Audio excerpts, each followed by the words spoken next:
વાવ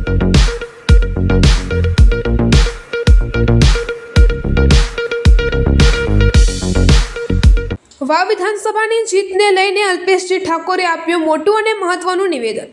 જ્ઞાનીબેન ઠાકોર સહિત બળદેવજી ઠાકોર સહિતના ઠાકોર સમાજના કોંગ્રેસના આગેવાનો સામે સાધ્યું નિશાન। નકારાત્મક રાજનીતિની હાર થઈ છે। ચૂંટણી વાવની હતી અને હું ધારાસભ્ય ગાંધીનગરનો હતો તોય મારા વિરુદ્ધ પ્રચાર। રાધનપુર હું ચૂંટણી લડતો હતો ત્યારે મારી વિરુદ્ધ પ્રચાર કરી મને થોડા મતોથી હરાવ્યો હતો। સ્વરૂપજીને તેમજ મને પણ વાવ વિધાનસભામાં ખૂબ જ હેરાન કર્યા છે। તેમજ અમુક વિસ્તારોમાં જઈ ના શકું તેવા તરકતો કર્યા ના કરવાનો પ્રયત્ન કર્યો। ઠાકોર સમાજે એકતરફી મતદાન કરી એમને જડબાતોડ જવાબ આપ્યો। સમાજની વાત કરતા હોય ત્યારે તમે લડો ત્યારે સમાજ અને સમાજનો દીકરો રાજનીતિ કરવા આવે ત્યારે રાજનીતિ ન કરવા દેવાની। જે લોકોએ જે સમાજને મત આપે પૈસા આપે ખરીદવાનો પ્રયત્ન થયો તેને પણ જવાબ આપ્યો છે। અમારા બેનબા તેમજ સમાજના નામે જીતીને આવ્યા। જે સમાજ તમારી જોડે હતો તે જ સમાજને તમે વેરવિખેર કરી નાખ્યો છે તેનો તમને ક્યારેય ફાયદો નહીં થાય। જે નેતાઓ અમદાવાદ ગાંધીનગરથી જે નેતાઓ આવે છે ત્યાં જોઈ આવો। તેમને સમાજથી તેમને કોઈ લેવા દેવા નથી। સમાજમાં કોઈ નવો યુવાન તૈયાર થાય તો તેને પાડી દેવો। કાલોલ કડીમાં જઈ આવો। લોકો જોડે ઝઘડો કરવો લોકોને રજડવા એનાથી સમાજ કોઈ ફાયદો ન થાય। નાના ગરીબ સમાજના લોકોને ડરાવવા નાના ગરીબોને સમાજના લોકો જોડેથી વ્યાજ વસૂલ લેવું નાના ગરીબ સમાજ જોડેથી એટ્રેક્શન મની લેવી આ પ્રકારનું જે ચાલે છે અને પ્રજાનો વિકાસ અને પ્રજાને રક્ષણ આપવું એ અમારી પ્રથમ ફરજ છે। અમે કામોની વાતો લઈને આવ્યા હતા તેઓ ગાળોની વાત લઈને આવ્યા હતા।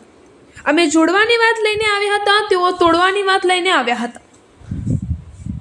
એ કરે એ બધી લીલા અને અમે કરીએ એ બધી જાતિવાદની વાત।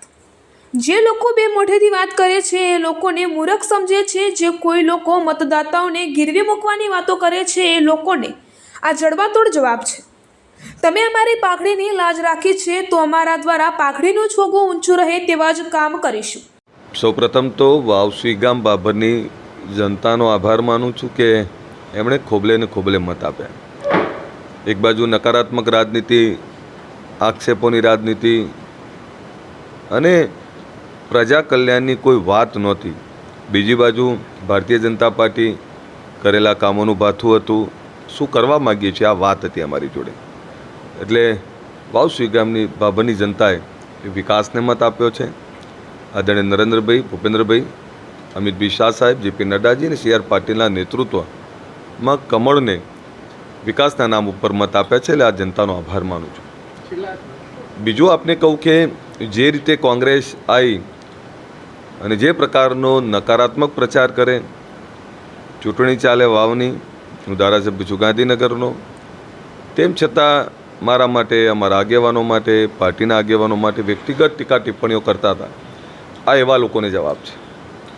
બીજો જવાબ એ પણ છે કે 2019માં બાય ઇલેક્શન લડ્યો ત્યારે આ એ જ લોકો હતા ચાહે અમારા બેનબા હોય જ્ઞાનીબેન કે અમારા બળદેવજી હોય રાત દિવસ ત્યાં મારા વિરુદ્ધ પ્રચાર કરી અને થોડા મતે એ મારી એ વખતે પણ હાર થઈ હતી।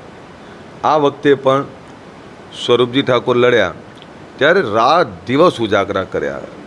નીત નવા તરકટો ખૂબ હેરાન કર્યા એ માણસને। મને પણ હેરાન કર્યો ક્યાંક ગામડાઓમાં જઈ ના શકું એ પ્રકારનો એક માહોલ પેદા કરવાનો પ્રયત્ન કર્યો। એટલે મને ઘણીવાર એવું થાય કે હું છું તો સમાજ છે અને તમે છો તો સમાજ નથી। પોતાની પાર્ટીને લોકો માને તો જ સમાજ અને અમે નહીં તો કોઈ નહીં આ પ્રકારની વાતને પણ ઠાકોર સમાજે પણ જવાબ આપ્યો છે।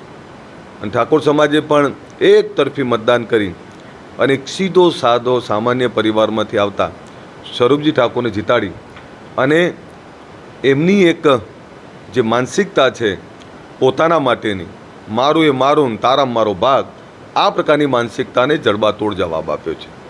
હું હજુ કહું છું કે સમાજની વાત કરતા હોય ત્યારે તમારી પાર્ટીની વાત કરો એ મર્યાદામાં રહીને વાત કરો પણ સમાજ જોડે ખોળો પાથરો તો તમારા જોડે રહે ત્યારે જ સમાજ સાચો અને જ્યારે કોઈ સામાન્ય પરિવારનો દીકરો રાજનીતિ કરવા આવે ત્યારે એને રાજનીતિ નહીં કરવા દેવી। એટલે આ લોકો એવું ઈચ્છે છે કે અમારા પછી કોઈ નવો નેતા ના આવે। આ સમાજમાં પણ પોતાના વિસ્તારમાં સમાજમાં ભાગલા પડાઈ, સમાજમાં વેરવિખેર કરીને આવેલા છે.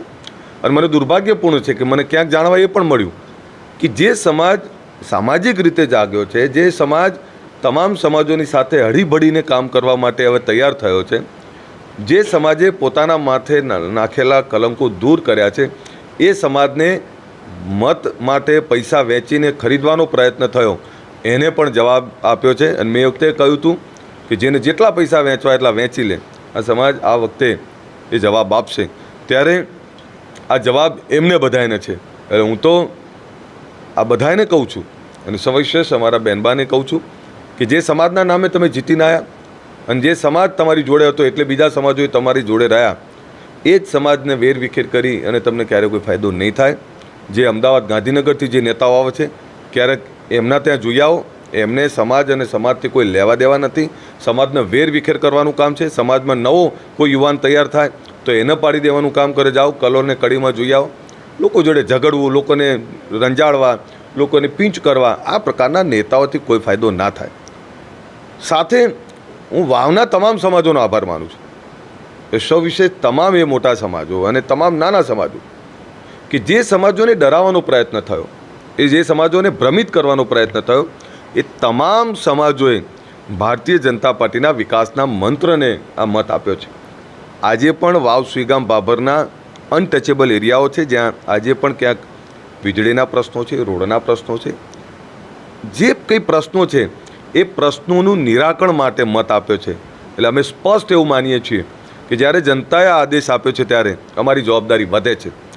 એ જ્યાં રોડ ખૂટે છે ત્યાં રોડ, જ્યાં પાણીની જરૂર છે ત્યાં પાણી. કારણ કે રાધાનેસડા પાણી અને વીજળીના પ્રશ્નો છે, અબાળા અને ત્યાં સિંચાઈના પાણીના પ્રશ્નો છે. તમે રાધનપુરથી બાબર આવો તો એ રોડ જોઈ લો, તો એ રોડનોય પ્રશ્ન છે. એવા અનેક રોડના પ્રશ્નો છે, શિક્ષા આરોગ્યના પ્રશ્ન. આની સાથે નાના ગરીબ સમાજોને ડરાવવા, નાના ગરીબ સમાજો જોડેથી વ્યાજ વસૂલાત લેવું, નાના ગરીબ સમાજો જોડેથી એક્સટોર્શન મની લેવી, આ પ્રકારનું જે કંઈ ચાલે છે. એટલે અમે બહુ સ્પષ્ટ માનીએ છીએ પ્રજાનો વિકાસ અને વિકાસની સાથે પ્રજાને રક્ષણ આપવું એ અમારી જવાબદારી છે. એટલે ભાભર અને વાવ સુઈગામની જનતાએ જે અમારા પર ભરોસો મૂક્યો છે, તો આના માટે હવે અમારી જવાબદારી વધે છે. પણ હું આભાર માનું છું સર્વ સમાજનો અને એની સાથે ઠાકોર સમાજનો કે એમણે સમાજના દીકરાને ખૂબ મત આપ્યા અને સમાજના દીકરાને એક તરફી મત આપી સર્વ સમાજોને સાથે રાખી અને આ વિજય બનાવ્યો છે. ત્યારે હું ચૌધરી સમાજ, પ્રજાપતિ સમાજ, પંચાલ સમાજ, દરબાર સમાજ, માળી સમાજ, અહીંયા રવારી સમાજ, ઠક્કર સમાજ, જૈન સમાજ, કેટલા સમાજોના નામ લો, એ તમામ સમાજો, માફ કરશો કદાચ કોઈ સમાજનું નામ બોલી પણ ના શક્યો, પણ તમામ સમાજો જે ભારતીય જનતા પાર્ટીનું સૂત્ર છે સૌનો સાથ સૌનો વિકાસ, એમ સર્વ સમાજે એક સામાન્ય પરિવારમાંથી સીધો સાદો ભગત જેવો માણસ, જેનામાં ભૂખ પડી છે આ વિસ્તારના વિકાસની, જેનામાં વિવેક પડ્યો છે, એવા સામાન્ય પરિવારના દીકરાને જીતાડ્યો છે. ત્યારે હું વાવ સુઈગામ બાબરની જનતાને પણ આશ્વસ્ત કરું છું, તમારા કામો નહીં અટકવા દઈએ. અમે બધા જ સાથે રહી અને 7 વર્ષથી તમારી જે ભૂખ છે એને સંપૂર્ણપણે દૂર કરવાનો પ્રયત્ન કરીશું. અને આ દીકરો તમને કામ પણ કરશે અને ભૂલથી પણ તમારા આત્માને દુઃખ થાય, તમને દુઃખ થાય એવો કોઈ એનો વ્યવહાર નહીં હોય, એની ખાતરી અમે આપીએ છીએ. આજે ચૂંટણી પતી ગઈ છે ત્યારે અમે કામોની વાત લઈને આવતા હતા, એ લોકો ગાળોની વાત લઈને આવતા હતા, એ લોકો તોડવાની વાત લઈને આવતા હતા, એ લોકો જાતિવાદની વાત લઈને આવતા હતા. મને એ ખબર નહીં પડતી, એ કરે એ બધી લીલા છે અને અમે કરીએ એટલે જાતિવાદ. મને ખબર નહીં પડતી તમે શું કરવા માગો છો. એટલે આવા લોકો જે બે મોઢાની વાતો કરે છે, જે લોકોને મૂર્ખ સમજે છે, મતદાતાઓને ગીરવે મૂકવાની વાત કરે છે, એ મતદાતા